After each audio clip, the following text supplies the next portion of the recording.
आज की हमारी सत्संग का जो विषय है वो बहुत प्यारा विषय है। उस विषय में जानेंगे कि जीव इस संसार में दुखी क्यों है, क्या कारण है जो जीव इस संसार में बहुत दुखी है। देखिए, संसार में जब हमसे कुछ भी छूटता है, कभी कभी हम किसी वस्तु को प्राप्त करना चाहते हैं और वस्तु को प्राप्त कर लेते हैं, लेकिन वो हमसे छूट जाती है। वो तो हमारे शारीरिक यानी संसारी हो गए। लेकिन जीव का दुख क्या है? कौन सा दुख है जीव को, और जीव क्यों दुखी है? शरीर का दुख तो हमें समझ में आ जाता है कि भाई शरीर को अगर कष्टा मिलती है तो भी वो दुखी हो जाता है। शरीर, हम किसी दूसरे शरीर से जुड़े हुए होते हैं और वो शरीर भी हमसे छूट जाए तो भी हम दुखी होते हैं। लेकिन आत्मा का दुख क्या है? उसे किस चीज़ का दुख है? तो बहुत प्यारा विषय है। सत्संग को पूरी सुनिएगा, पूरी सुनोगे तब ये आपको बात समझ में आएगी कि कहने वाला कहना क्या चाहता है। तो प्रथम हम बंदगी करते हैं।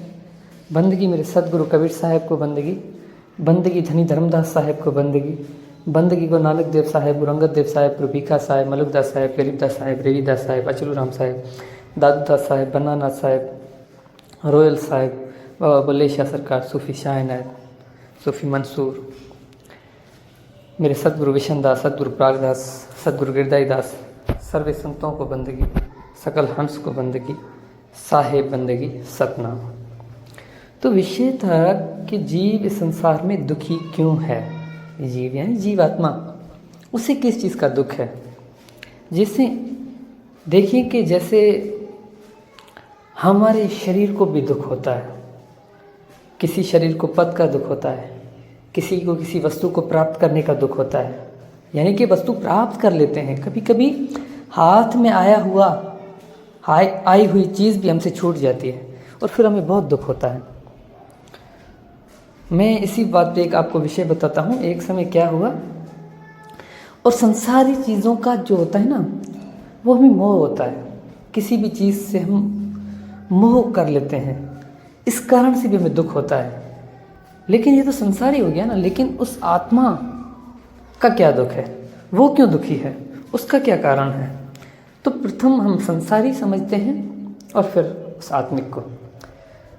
तो एक समय क्या हुआ कि एक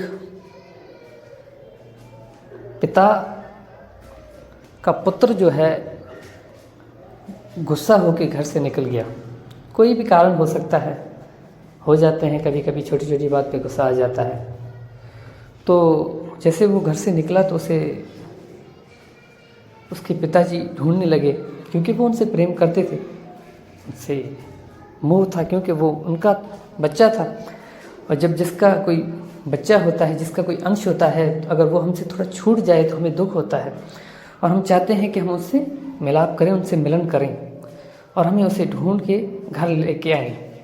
इसी प्रकार जब वो गया एक घर अपना छोड़ के, तब उसके पिता उसे ढूंढने गए। ढूंढते ढूंढते उसे पता चला कि उस एक शहर का पता चला कि उस शहर में, उस सिटी में वो रहता है। उसे लोगों ने वहाँ देखा है, तो वहाँ वो गया। उसने सारा दिन ढूंढा उसे उसका बच्चा मिला ही नहीं। तब वो शाम हुई और वो उसने सोचा कि मैं जो है यहाँ पे थोड़ी देर, होटल थी, होटल में आराम कर लेता हूँ और उसके बाद सुबह फिर उसको ढूंढेंगे। जब रात होने लगी तो जैसे रात हुई तो बरसात होने लग गई। जैसे बारिश हुई, बारिश होते ही वो बंदा जो अपने कमरे में था वो रूम में चला गया, और बाहर, उसके रूम के बाहर एक बच्चा था, वो वहाँ पे आके सो गया। क्योंकि बरसात हो रही थी तो वो वहाँ पे सो गया। तो उस बंदे ने देखा कि भाई ये मेरे रूम के डोर के बाहर ये कौन सोया हुआ है, इसको उठाओ यहाँ से, ये कैसे सोया हुआ है।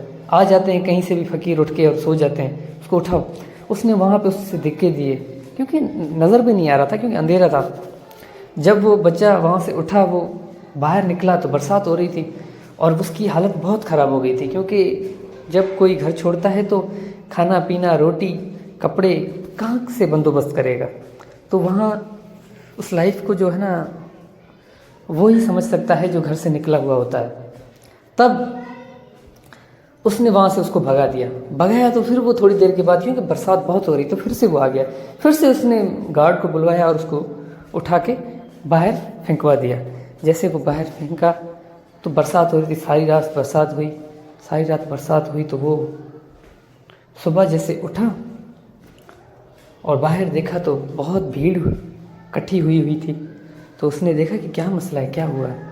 तब पता चला कि भाई जो बाहर बैठा था हुआ था वो बच्चा फ़कीर था, कोई कहाँ से आ जाते हैं जिसको वो बोल रहा था, वो उसकी मृत्यु हो गई है।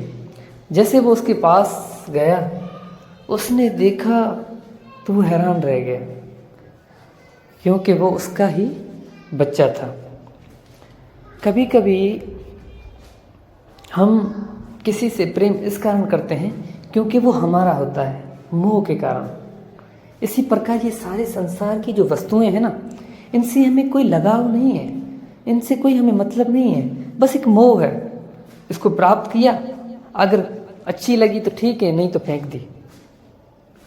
बात समझ में आ रही होगी। तो वो मन तो उससे फिर बहुत दुख हुआ कि ये मैंने क्या किया।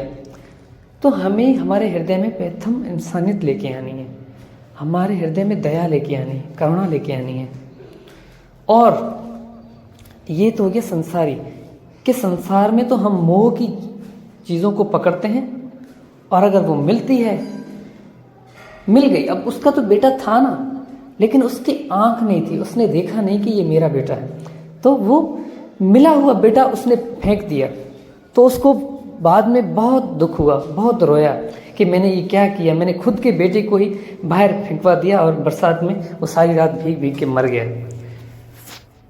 तो ये संसार में होता है। लेकिन जीव का क्या दुख है? जीव आत्मा वो क्यों दुखी है? उससे क्या छूट गया है? हाँ, ये सवाल में देखिए, इस संसार में जो भी चीज़ मैंने बताया कि छूटती है तो हमें दुख होता है। इसी प्रकार जीव आत्मा जिस परमात्मा से छूटी है, जो अपने घर से निकली है, तो उसे उस चीज़ का दुख है कि मैं अपने घर कैसे जाऊं।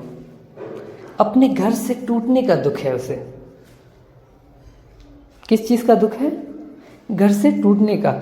अब उसे फिर अपने घर जाना है, और जब तक वो अपने घर नहीं जाएगा तब तक वो दुखी रहेगा। यही उसका दुख का कारण है। यानी उससे मिलन करना है, जीव आत्मा का परमात्मा से मिलन करना है, और जब तक उसका उससे मिलन नहीं होगा तब तक वो कभी भी सुखी नहीं हो सकता। आज आपने देखा होगा, हम थोड़ी थोड़ी खुशी मिलती है, लेकिन कभी कभी हम बहुत कहते हैं कि बड़ी बेचैनी हो रही है, बड़ी घबराहट हो रही है, कुछ समझ में नहीं आ रहा कि ऐसा क्यों हो रहा है। हर चीज़ होते हुए भी हम कहते हैं कि मेरे पास तो परमात्मा की दया है, हर चीज़ है, फिर किस चीज़ की कमी है, मैं इतना दुखी क्यों हूँ? वो जो दुख है ना आपके हृदय में, आपकी आत्मा में, वो उसी चीज़ का है। क्यों? आपके पास सब कुछ है अपने आप को छोड़ के, और जब तक आप अपने आप को नहीं प्राप्त करोगे तब तक आप दुखी रहोगे, और जब आप अपने आप को प्राप्त करोगे तब आप स्थिर हो जाओगे, स्थिर अवस्था को प्राप्त कर लोगे, और स्थिर अवस्था को प्राप्त करने के बाद आप अत्यंत सुखी हो जाओगे। तो सुख सिर्फ और सिर्फ अपने आप को जानने में है। जिसने अपने आप को जान लिया उसने परम सुख को प्राप्त कर लिया, परम आनंद को प्राप्त कर लिया।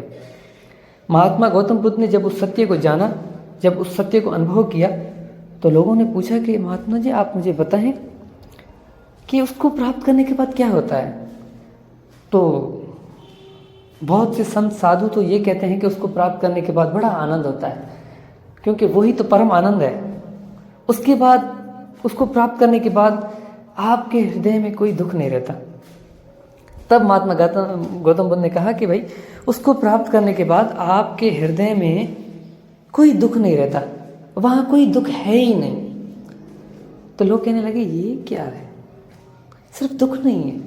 अगर यहाँ पे हम अल्फाजों को मोड़ दें, अगर हम ये कहें कि वहाँ पे परम आनंद है, बड़ा सुख है, तो लोगों को बहुत अच्छा लगेगा।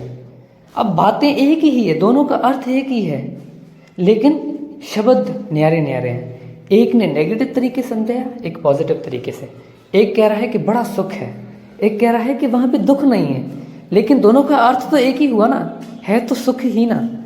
तो यही बात है कि जीव कि तड़प, जीव की भटकना सिर्फ और सिर्फ इसलिए है कि वो अपने प्रीतम से नहीं मिल रहा। और इसी प्रकार साहिब का एक भजन है, साहिब कहते हैं कि प्यारिये हालोनी गुरुओं के द्वार, वहाँ उसमें एक पंक्ति है, साहिब कहते हैं कि प्यारिये इतना दिन रहे तो कुंवारी क्यों रही है, यानी जीव आत्मा को बोल रहे हैं साहिब कि भाई इतने दिन तुम क्यों कुंवारी, यानी क्यों उस अपने पति यानी परमात्मा से न्यारी रही हो, और तुम्हारे अब सारे दुख खत्म हो जाएंगे जब तुम अपने प्रीतम को प्राप्त करोगे। तो यही हमारा लक्ष्य है। हम आत्मा हैं, हम स्त्री हैं, और हमें अपने पुरुष से मिलाप करना है, और हमारा पुरुष और कोई नहीं है, सिर्फ और सिर्फ परमात्मा है। यही मनुष्य जन्म का लक्ष्य है, यही मनुष्य जन्म का रहस्य है। देखिए, मैं आपको समझाना चाहता हूँ कि 84 लाख योनियों को भुगत के हम मनुष्य जन्म को प्राप्त किया है। तत्वों से तत्वों का निर्माण करते करते करते करते आकाश बनाया, आकाश से वायु, वायु से अग्नि, अग्नि से जल, जल से पृथ्वी, इसी प्रकार तत्वों से फिर जीव बनाए। उस जीव से ये 1 सेल्यूलर, 2 सेल्यूलर, यूनिसेल्यूलर, कितने सेलुलर मिल मिल के, सेल मिल मिल के जाके हम इस मनुष्य जन्म तक पहुँचे हैं। क्यों पहुँचे? अपने आप को जानने के लिए। क्या हम हिरण के रूप में अपने आप को जान सकते हैं क्या? क्या हम शेर के रूप में अपने आप को जान सकते हैं क्या? क्या हम बिल्ली के रूप में अपने आप को जान सकते हैं क्या? कभी भी नहीं। ये शरीर हम क्यों धारण कर रहे हैं? अपने अस्तित्व तक पहुंचने के लिए, अपने सत्य तक पहुंचने के लिए। ये मनुष्य जन्म हम इसलिए कहते हैं कि ये मनुष्य जन्म बार बार नहीं मिलता, इसलिए कहते हैं क्योंकि अगर आज फिर हम अपने आप को नहीं जानेंगे तो फिर से ये प्रोसेस ऐसे ही होगा। आपने देखा होगा कि जानवरों की एक साइकिल होती है, कोई किसको खा रहा है, कोई किसको खा रहा है, कोई किसको खा रहा है, कोई किसको खा रहा है, ये सारे ऐसे ही खत्म हो रहे हैं, और आखिर में फिर जो प्रथम खाता है वो उसी से शुरुआत होती है। यही प्रोसेस है। आज हमने अगर उस सत्य को नहीं जाना, उस सत्य से प्रेम नहीं किया और उस सत्य की खोज नहीं की, तो फिर हम भटकेंगे, फिर हम जहाँ से उठे थे वहीं पे जाएंगे, और फिर हमारा यही कार्य चलता रहेगा, चलता रहेगा, चलता रहेगा। तो हमें क्या करना है? अपने आप को जानना है, अपने आप को खोजना है, अपने आप को जीना है। यही मनुष्य जन्म का लक्ष्य है, यही परम सत्य है। तो बस यही आपको बताना था। आज के लिए बस इतना ही। अगली सत्संग हम बहुत बहुत जल्द करेंगे। साहिब बंदगी सतना।